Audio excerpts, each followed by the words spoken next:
Well, now we've got the luff tape attached to the sail using the basting tape. We've moved the sail around to where we're going to be able to feed it through the machine. Kathy's job is going to be to keep the weight of the sail off so that the foot on the sewing machine can pull it through.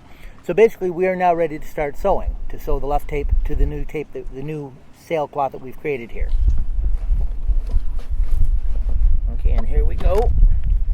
Now we'll reverse it, and that gives us our lock stitches. And then we just feed it through as we go.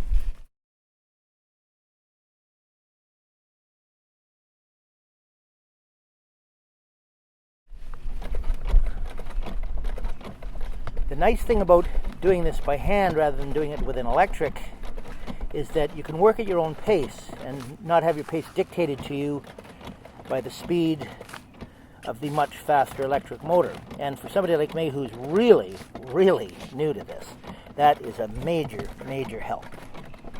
So we're just going to keep running this thing down as we move. The trickiest part I'm finding now is keeping it running in a straight line, and that's strictly a matter of practice, obviously.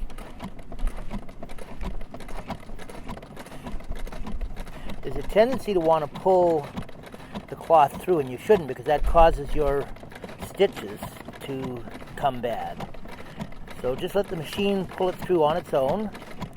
And the tricky part is to keep it running straight and not to pull the cloth so hard that it causes the stitches to stretch out, because the machine will dictate the size of the stitches. But as I was saying, having the manual as opposed to the electric motor is making this much, much easier than it might otherwise be. I have a feeling I would have a very, very difficult time doing this with the electric motor. Whereas with this manual stitch, I'm finding it to be fairly easy. And now it's just a matter of stitching away. The biggest challenge is keeping the stitches on the part of cloth that I want to stitch, because I want to keep it as close to the edge as I conceivably can.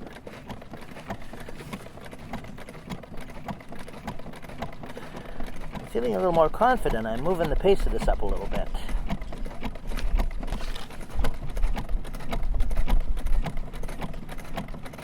As you do this, and as you're observing what it is you're doing, it slowly starts to make a bit more sense and become easier. Somehow I can't see myself ever wanting to do this with the electric machine, to be honest. But the job is getting done, and it's certainly coming in a lot less expensive than what it would cost to have it done at a sail repair shop. You know, I wonder how long it takes to become a pro at this sort of thing.